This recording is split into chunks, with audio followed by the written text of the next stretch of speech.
بعد فأعوذ بالله من الشيطان الرجيم بسم الله الرحمن الرحيم اقترب للناس حسابهم وهم في غفلة معرضون ما يأتيهم من ذكر من ربهم محدث إلا استمعوه وهم يلعبون لاهية قلوبهم وأسروا النجوى الذين ظلموا هل هذا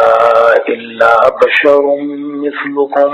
أفتأتون السحر وأنتم تبصرون قال ربي يعلم القول في السماء والأرض وهو السميع العليم صدق الله مولانا العظيم۔ سورہ انبیاء یہ مکی ہے، اس میں قیامت کا، نبوت کا، توحید کا اور انبیاء کرام کے قصوں کا ذکر آ رہا ہے۔ یہ آدھے پارے کی ایک آخر میں 16ویں پارے کے آخر میں یہ ذکر آیا تھا کہ اے نبی کریم صلی اللہ علیہ وسلم آپ کہہ دیجئے کہ سب انتظار کر رہے ہیں سو اور انتظار کر لو، اب ان قریب تم کو معلوم ہو جائے گا کہ راہ راست والے کون ہیں اور وہ کون ہے جو مقصود تک پہنچا۔ تو اس میں گویا قیامت کے ذکر کی طرف اشارہ آ گیا۔ آگے فرماتے ہیں بسم اللہ الرحمن الرحیم، ان لوگوں سے ان کا حساب نزدیک آ پہنچا اور یہ غفلت میں ہیں، اعراض کیے ہوئے ہیں، ان کے پاس ان کے رب کی طرف سے جو نصیحت تازہ آتی ہے یہ اس کو ایسے طور سے سنتے ہیں کہ ہنسی کرتے ہیں، توبہ، ان کے دل متوجہ نہیں ہوتے، اور یہ لوگ یعنی ظالم لوگ چپکے چپکے سرگوشی کرتے ہیں کہ یہ محض تم جیسے ایک آدمی ہے، تمہاری طرح یہ ایک بشر ہے، تو کیا تم پھر بھی جادو کی بات سننے کو جاؤ گے؟ یعنی یہ تو ماننا پڑتا ہے کہ یہ کلام ان کا یا باتیں ان کی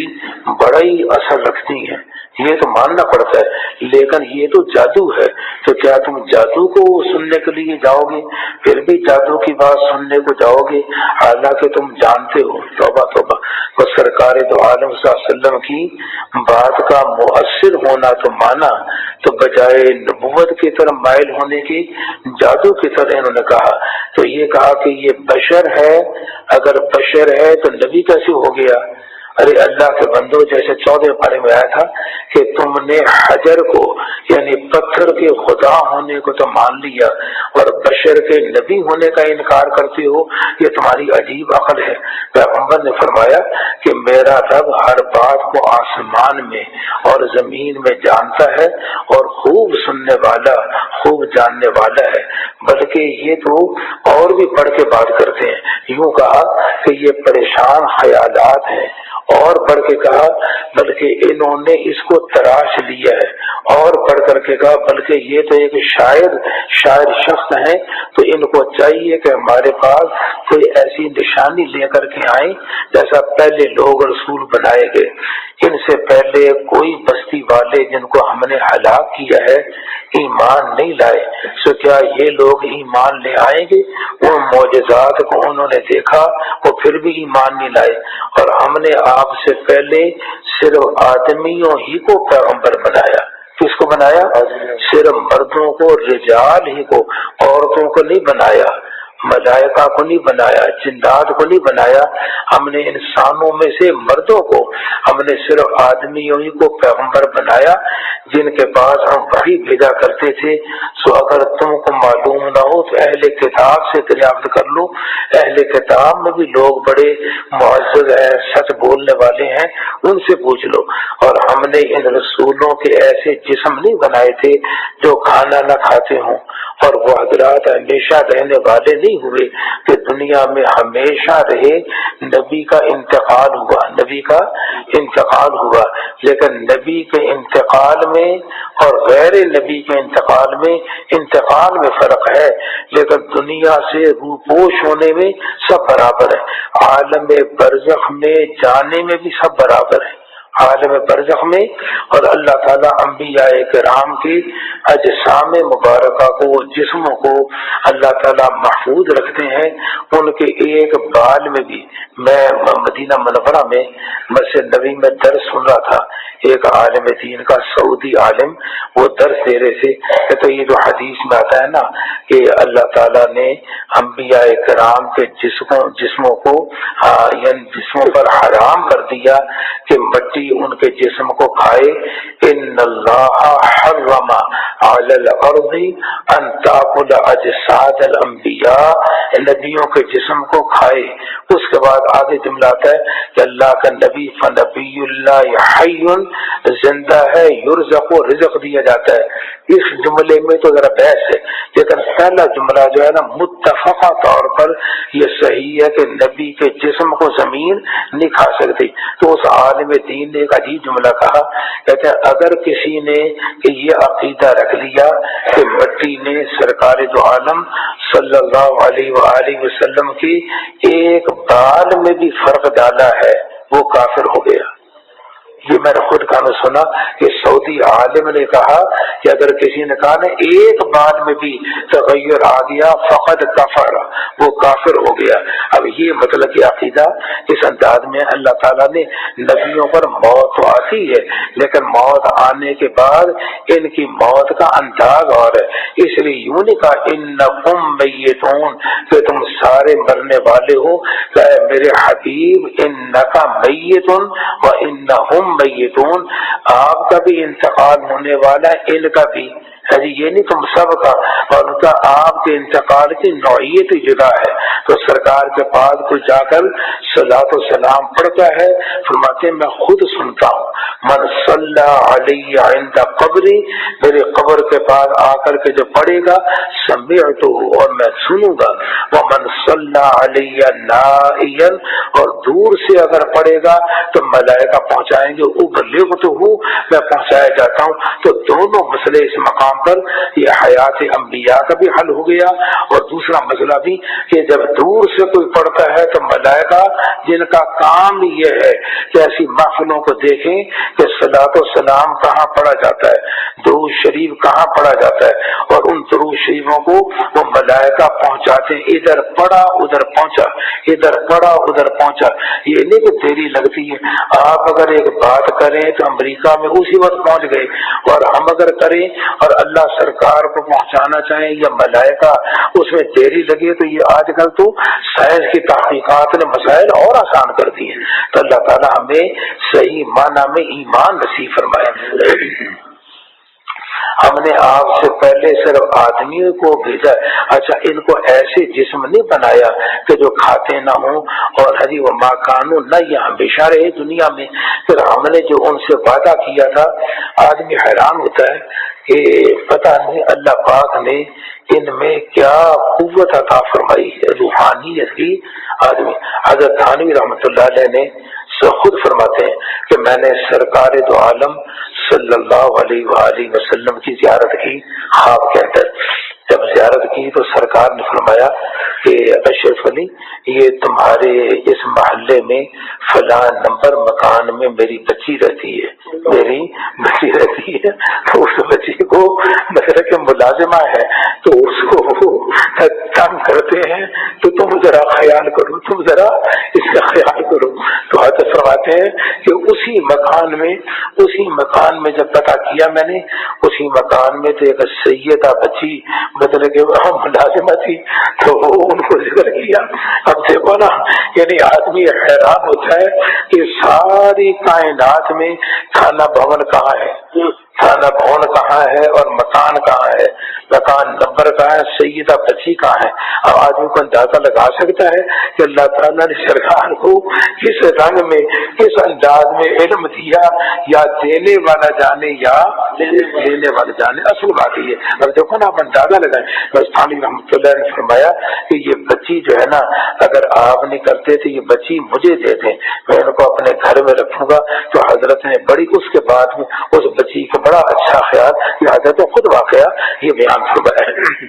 اچھا آگے بتاتے ہیں پھر ہم نے ثم صدقناہم الوعدہ، پھر ہم نے جو ان سے وعدہ کیا تھا اس کو سچا کیا، یعنی ان کو جن کو منظور ہوا ہم نے نجات دی اور حد سے گزرنے والوں کو ہلاک کیا۔ ہم تمہارے پاس ایسی کتاب بھیج چکے ہیں کہ اس میں تمہاری نصیحت موجود ہے، یعنی ایسی کتاب بھیج چکے ہیں جس میں تمہارا ذکر موجود ہے۔ دیکھو یہ کتاب تو عرب کی عزت کا ذریعہ ہے کہ اس کتاب نے قیامت تک باقی رہنا ہے، اور اس کتاب میں تمہارا ذکر ہے، اور جب تمہارا ذکر عرب والوں کو موجود ہے تو یہ تو تمہاری عزت کا ذریعہ بنی، اور اس کتاب کو تم انکار کرتے ہو، کیا پھر بھی تم نہیں سمجھتے؟ اور ہم نے بہت سی بستیاں جہاں کے رہنے والے ظالم تھے غارت کر دی، اور ان کے بعد دوسری قوم پیدا کر دی۔ سو جب ان ظالموں نے ہمارا عذاب آتا دیکھا تو اس بستی سے بھاگنا شروع کیا، تو حکم ہوا بھاگو مت، اور اپنے سامان عیش کی طرف اور اپنے مکانوں کی طرف واپس چلو، شاید تم سے کوئی پوچھے پاچھے۔ اور وہ لوگ کہنے لگے ہائے ہماری کمبختی، بے شک ہم لوگ ظالم تھے، آج پتہ چلا۔ سو یہی غل پکار رہی حتیٰ کہ ہم نے ان کو ایسا کر دیا جس طرح کھیتی کٹ گئی ہو اور آگ ٹھنڈی ہو گئی۔ اللہ اپنے عذاب سے ہمیں بچائے۔ اور ہم نے آسمان اور زمین کو اور جو کچھ ان کے درمیان میں ہے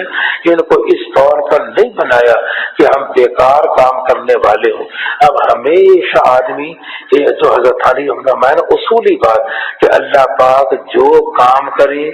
اللہ پاک کوئی مشکل آئے، کوئی مصیبت آئے، مطلب کہ کوئی واقعہ ہو، بیمار ہو جائے، کچھ اور ہو جائے، کوئی حادثہ ہو جائے، انتقال ہو جائے، اب ظاہر بات ہے کہ جو کام کرنے والے ہیں پروردگار عالم، اس میں ان کا تو فائدہ نہیں،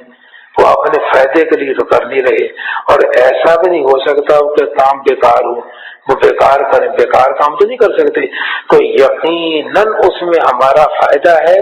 چاہے ہماری سمجھ میں آئے یا ہماری، کیونکہ ان کا تو ہے نہیں، اور بیکار بھی ہو نہیں سکتا۔ جب بیکار نہیں ہوگا تو یہ جو مطلب کہ یہ کیفیت آئی ہے، یہ واقعہ پیش آیا، یہ حادثہ ایکسیڈنٹ ہوا، فلاں ہوا، یہ واقعہ پیش آ گیا، یقیناً اس میں حکمت ہے، چاہے میرے سامنے آئے یا نہیں۔ جیسا دوسرے پارے کے 10 رکوع میں آ گیا تھا کہ عسیٰ ان تکرہوا شیئا، تم ایک چیز کو برا جانو واقعے میں تمہارے لیے بہتر ہو، اور ایک کو اچھا جانو تمہارے لیے بہتر، اور ایک چیز اسی طرح الٹ اس کو جانو۔ واللہ یعلم وانتم لا تعلمون، اللہ جانتے ہیں تم نہیں جانتے، اللہ جانتے ہیں۔ عسیٰ ان تکرہوا شیئا وہو خیر لکم وعسیٰ ان تحبوا شیئا وہو شر لکم واللہ یعلم وانتم لا تعلمون۔ اللہ ہمیں ہمارے عقیدے کو اللہ تعالیٰ درست فرمائے تو سارے مسئلے حل ہو جاتے ہیں۔ آزماتے ہیں کہ کتنی بستیاں ہم نے تو کہنے لگے، تو حکم ہوا کہ اب تم فرما، سو ان کی یہی غل پکار رہی حتیٰ کہ ہم نے ان کو ایسا کر دیا جس طرح کھیتی کٹ گئی ہو اور آگ ٹھنڈی ہو گئی ہو، اور ہم نے آسمان اور زمین کو اور جو کچھ ان کے درمیان میں اس کو اس طور پر نہیں بنایا کہ ہم بیکار کام کرنے والے ہوں، عبث کام کرنے والے ہوں۔ اگر ہم کو مطلب کہ کوئی فضول کام یا مشورہ یا شغل ہم نے لگانا ہی تھا نا، تو اللہ کہتے ہیں میں مخلوق میں پھر اپنا شغل کیوں لگاتا، میں اپنا دل لگانے کے لیے اپنی جو صفتیں ہیں ان میں دل لگاتا، تو میں مخلوق سے میرا کیا تعلق ہے؟ اگر ہم کو مشورہ ہی بنانا منظور ہوتا تو ہم خاص اپنے پاس کی چیز کو مشورہ بناتے، مخلوق کو مشورہ بنانے کی کیا ضرورت؟ اگر ہم کو یہ کرنا ہی تھا، بلکہ ہم حق بات کو باطل پر پھینک مارتے ہیں، سو وہ اس کا بھیجا نکال دیتا ہے، سو وہ اچانک دفعتاً جاتا رہتا ہے، اور تمہارے لیے اس بات سے بڑی خرابی ہوگی جو تم گھڑتے ہو، اور جتنے کچھ آسمانوں اور زمین میں ہیں سب اسی کی ملک ہیں، اور جو اللہ کا نزدیک ملائکہ وغیرہ ہیں وہ اس کی عبادت سے عار تکبر نہیں کرتے، نہ وہ کبھی تھکتے ہیں۔ سمجھے کہ نہیں؟ انسان میں تو رکاوٹیں آ جاتی ہیں نا، مطلب یہ کہ تھک جاتا ہے اب عبادت کرتے ہوئے، تو جس طرح ہم سانس لینے میں تھکتے ہیں تو یہ ذکر ان کے لیے سانس کی طرح ہے، اس کی بڑی موٹی مثال ہے۔ تو سانس ہم لیتے ہیں نا، لیکن ہم لیتے ہیں تو دن کو بھی لے رہے ہیں، رات کو بھی لے رہے ہیں، سوتے بھی، اور ہر لیکن ہم تھکتے نہیں ہیں۔ اسی طرح ذکر ان کے لیے سانس کی طرح ہے کہ تھکاوٹ ان میں نہیں آتی۔ تو بات ہے کہ نہ اس کی عبادت سے عارض نہیں کرتے، نہ وہ تھکتے ہیں۔ شب و روز، لیل اور نہار، رات اور دن اس کی پاکی بیان کرتے ہیں، موقوف نہیں کرتے، مسلسل لگے ہوئے ہیں۔ کیا ان لوگوں نے خدا کے سوا اور معبود بنا رکھے ہیں زمین کی چیزوں میں سے جو کسی کو زندہ کرتے ہوں؟ زمین، یہ وہی آیت آتی جس کا پہلے پارے میں یا دوسرے پارے میں نے ذکر کیا تھا۔ زمین آسمان میں اگر اللہ تعالیٰ کے سوا کوئی اور معبود ہوتا تو دونوں درم ہو جاتے، نہ آسمان رہتا نہ زمین رہتا۔ اگر دوسرا خدا ہوتا تو دونوں درم مطلب سو اللہ نہ آسمان رہتا نہ زمین، سو اللہ تعالیٰ جو کہ مالک عرش کا ان امور سے پاک ہے جو کچھ یہ لوگ بیان کرتے ہیں، جو کچھ یہ لوگ بیان کرتے ہیں۔ اب اس میں مطلب کہ پروردگار عالم کہ اللہ کان فیہما، اگر اور الہ ہو جائے اور معبود ہو جائے تو نہ آسمان رہے نہ، تو میں نے دوسرے پارے میں دلائل کی طرف اشارہ کیا تھا، دوسرے پارے میں دلائل کی طرف کہ اگر ایک نے پیدا کرنے کا ارادہ کیا، دوسرا کہتا جی میں نے پیدا نہیں ہونے دینا، اور قادر مطلق ہے، ارادہ کر سکتا ہے، اگر ارادہ نہ کر سکے خلاف تو قادر مطلق کہاں ہوا، اور جب کر سکتا ہے تو کر لیا، اور جب ارادہ کیا تو ایک ہی وقت میں زید کا موجود ہونا بھی لازم آیا اور زید کا موجود نہ ہونا بھی لازم آیا، تو دو ضدیں جمع ہو گئیں، اور ضدوں کا جمع ہونا محال، اس لیے دو خداؤں کا ہونا محال ہے، دو خداؤں کو نا۔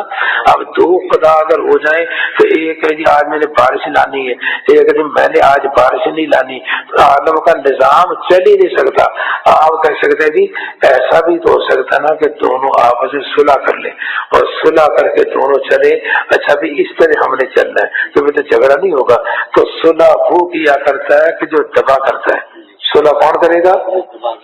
دیکھو نا بھائی، ایک آدمی حکومت کے سامنے آ جائے کہ میرے ساتھ صلح کر لو ورنہ میں یہ کر لوں گا، تو حکومت کہے گی کہ صلح کرنی ہے، تو صلح کر لیے تو وہ برابر کے چکر ہو جس سے کسی درجے میں آدمی دبے، تو صلح کرنا ہی خدائی کے خلاف ہے، کیونکہ صلح کرنا دبنے سے ہے، اور دبنا جہاں پایا گیا وہاں خدائی نہ رہی، اس اعتبار سے صلح کا امکان ہی جاتا رہا، اور صلح کا امکان جاتا رہا تو بتے گا نہ آسمان رہے گا، اگر دوسرا خدا اگر عام مانے تو اب دیکھنا یہ ہے کہ کیا عالم اس نظام عالم کو چلانے کے لیے ایک خدا اس عالم کو چلانے کے لیے کافی ہے یا نہیں؟ اگر آپ کہیں جی کافی ہے تو دوسرا فالتو ہوا جی، اور اگر کافی نہیں تو یہ عاجز ہوا، جب عاجز ہوا تو یہ خدا نہ ہوا۔ اگر دو خدا ہوں تو ایک خدا دوسرے سے اپنے راز کی باتیں چھپانے پر قادر ہے یا نہیں، یہ سوال ہے عقلی طور پر۔ آپ کہیں جی خدا ہے چھپانے پر قادر ہے، جب چھپانے پر قادر ہے تو دوسرا جاہل ہوا، تو جاہل ہوگا وہ خدا نہیں، اور اگر یہ قادر نہیں تو یہ خدا نہیں، اس لیے کہ یہ عاجز ہو گیا ہے جی۔ اور دوسری بات ہے کہ شرکت کا ہونا، شرکت ہے ہی عیب کی بات۔ جب کسی کی مدح کرتے ہیں تو مدح کرتے ہیں تو کہتے ہیں جی کیا کہنا ان کی، تو مطلب کہ سبحان اللہ ایسا تو ہم نے دیکھا نہیں، اور یہ عبد الباسط صاحب کی تلاوت ہے، ایسی تلاوت ہم نے آج تک کسی کی سنی نہیں جیسے قاری عبد الباسط صاحب کی قرات ہے، تعریف ہوتی ہے نا، اور ایسے ہم نے اور بھی دیکھے ہیں۔ تو شرکت کا ہونا ہی عیب ہے، اور ہر عیب سے اللہ پاک ہے، تو اس سے بھی اللہ پاک ہے اس کا کوئی شریک ہو۔ اور اگر دو خدا مانے جائیں تو مطلب کہ یہ دونوں ایک دوسرے کے محتاج ہوں گی تو دونوں خدا نہیں، یہ دونوں ایک دوسرے سے مستغنی ہوں گے تو وہ اس کے لیے فالتو، وہ اس کے لیے فالتو، تو دو خدا نہ رہے۔ اور ایک محتاج ہو دوسرا مستغنی ہو، وہ محتاج ہو یہ مستغنی ہو، تو چار شکلیں نکلیں گی اگر دو خدا ہوں، اور چاروں باطل ہیں۔ معلوم ہوتا ہے دو خداؤں کا ہونا باطل ہے، دو خداؤں کا ہونا